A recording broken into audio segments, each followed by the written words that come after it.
Greetings, Earthlings, and welcome to episode I have no idea what we're on. 10.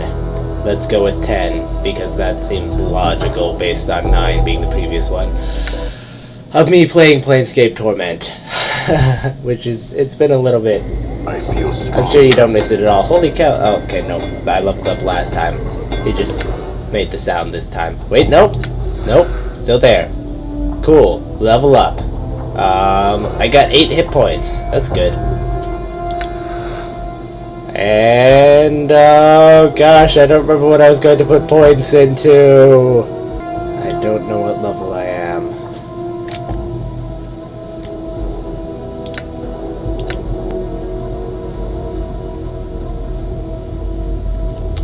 Okay. Let's see here. Yeah, that looks right.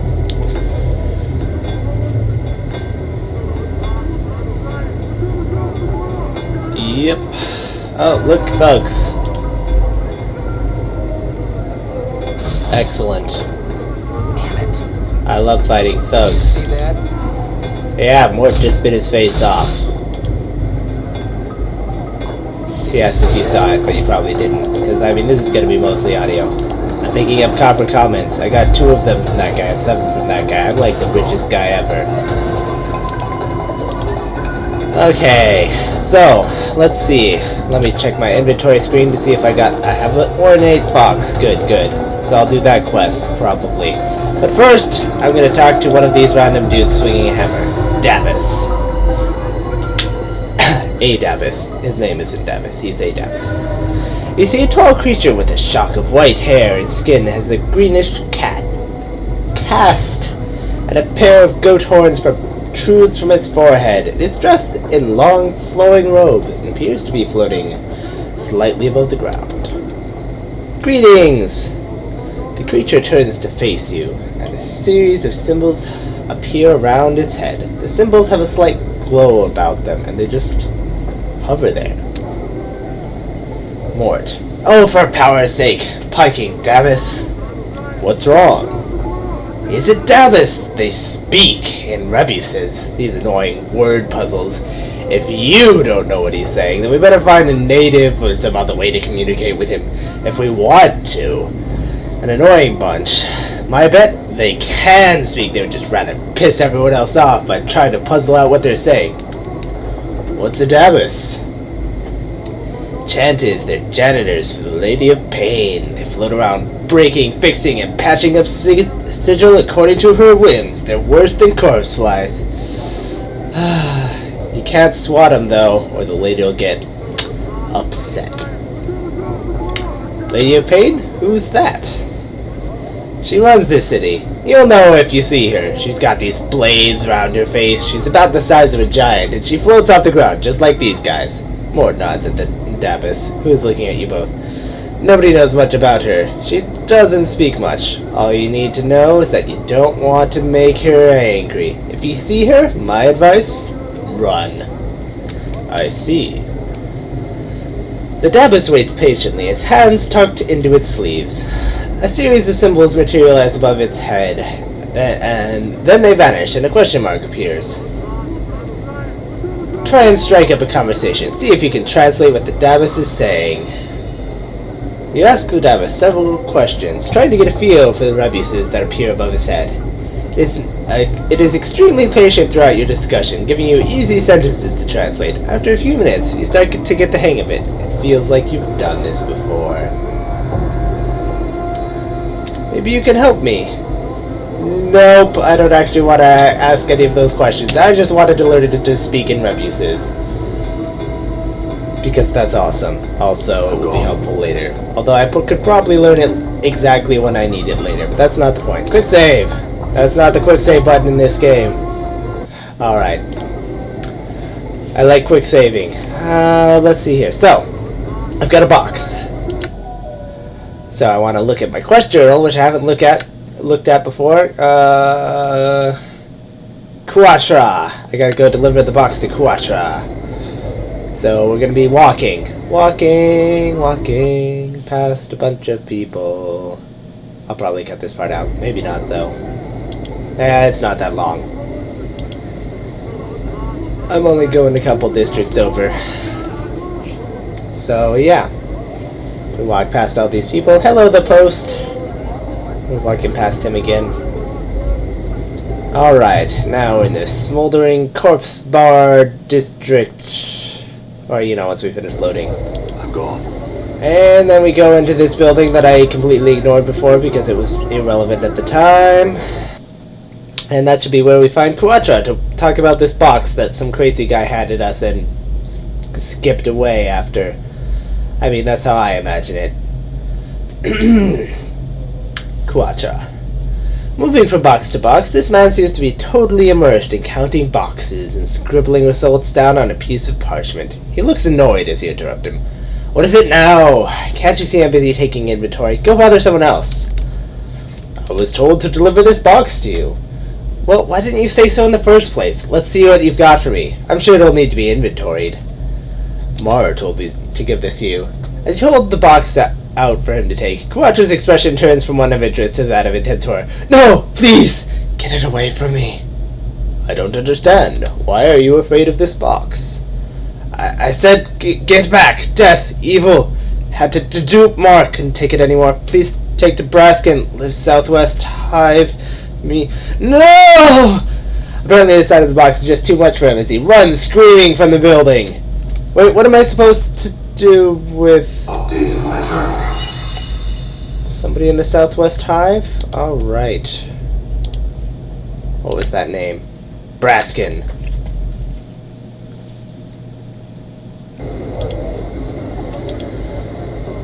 Here we go, Braskin.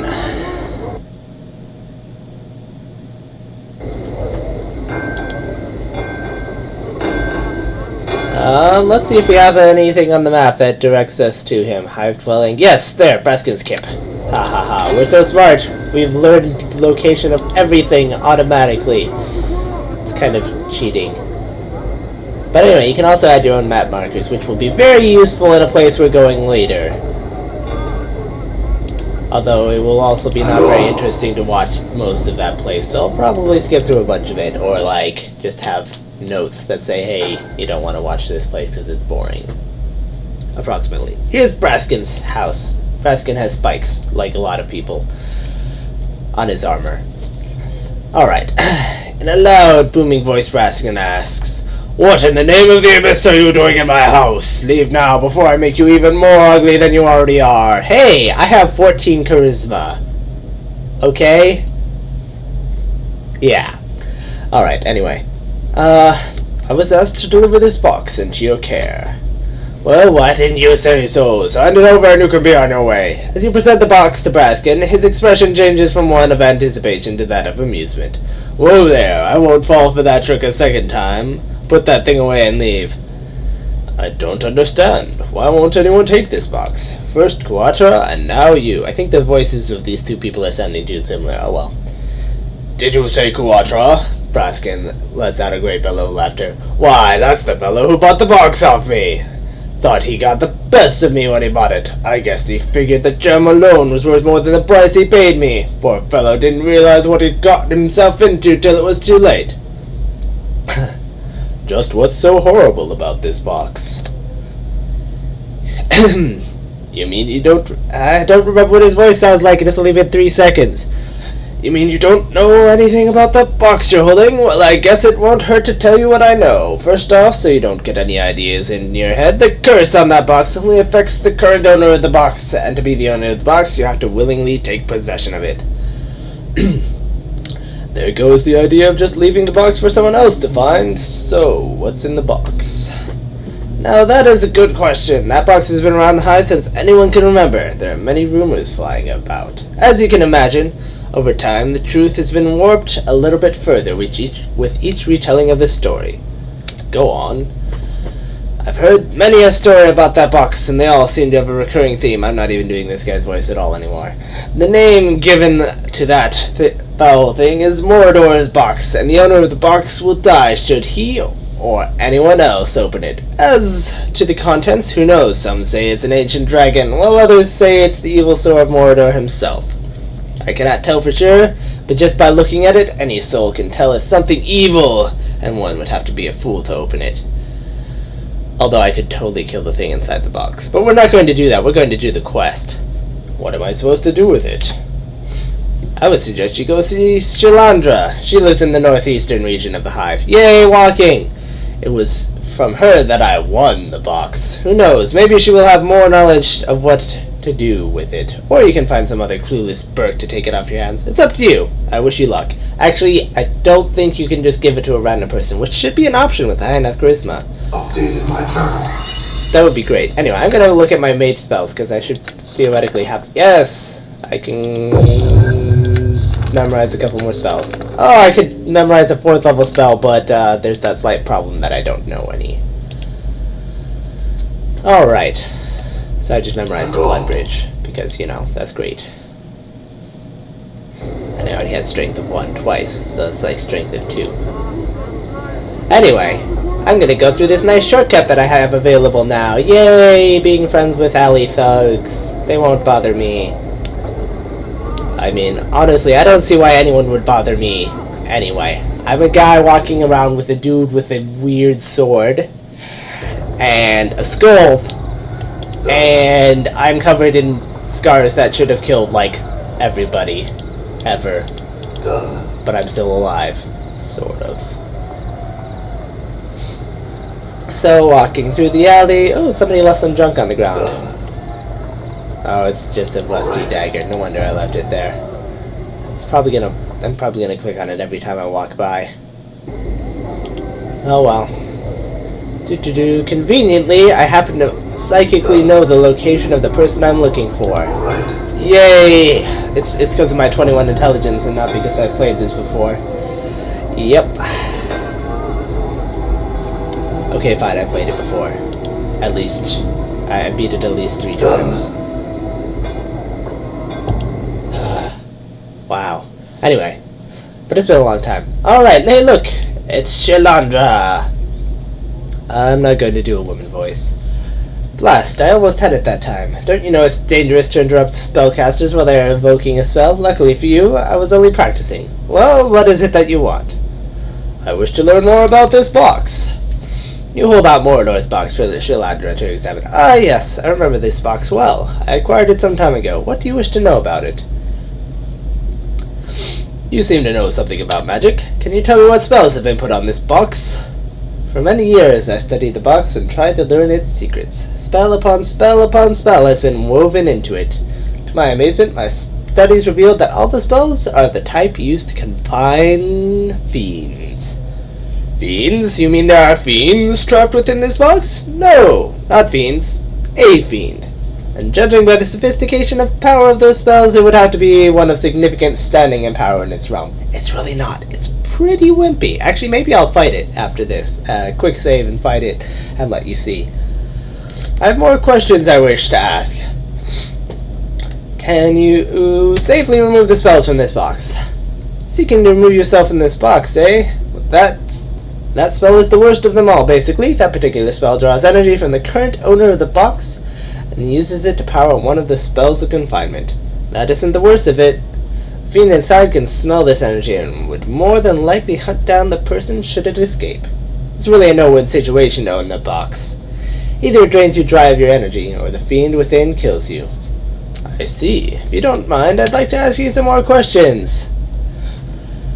Where did you get this from?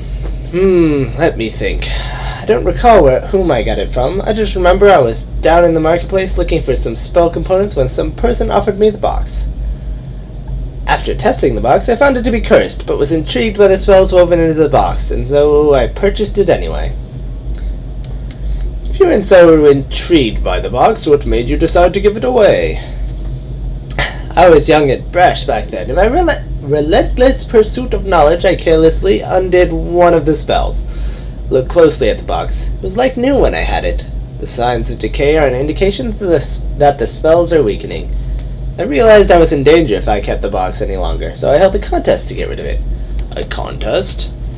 It was the most expedient way to get rid of it. I simply invited all the bashers in the hive to fight each other, to determine who was the best. Bashers are notorious for having big muscles and not much upstairs, if you know what I mean. They came like flies to honey. I offered some money and the box as a prize. I believe some basher named Braskin won the contest. I have more questions I wish to ask. Apparently I wish to know the history behind this box, because that's the only question I can ask. The only thing I have been able to learn is its name. It is called Mordor's box. We already know that. As to who this Mordor is, or the origins of the box, I do not know. I have more questions I wish to ask. Apparently I have more questions now. Is there a way to safely dispose of Mordor's box without hurting anyone? I am not strong enough to fight or banish such a creature. It's been ages since I've been there, but there was a cathedral located in the middle of the Alley of Dangerous Angles. A priest or someone who gains their power from a higher source might be able to help you. You've been a great help. Thanks. Quick saving. We're gonna open the box because it's hilarious. It's not really that big of a demon. Or it wasn't previously. Open the box. Yeah, it's just a freaking lemure. A strong one, apparently, but yeah, it's just a fat blob of fatness. Maybe it summons a random one. I haven't really opened it that many times. Damn. It's also possible they made it stronger with the fix pack things I have. Oh yeah, you know, I have two. Oh, I was gonna use some magic. So anyway, it's dead. And I have like a gem thing here. It's pretty. And it's worth a bunch of money. But, you know, I don't know. I'd rather do the quest. So, we're loading now.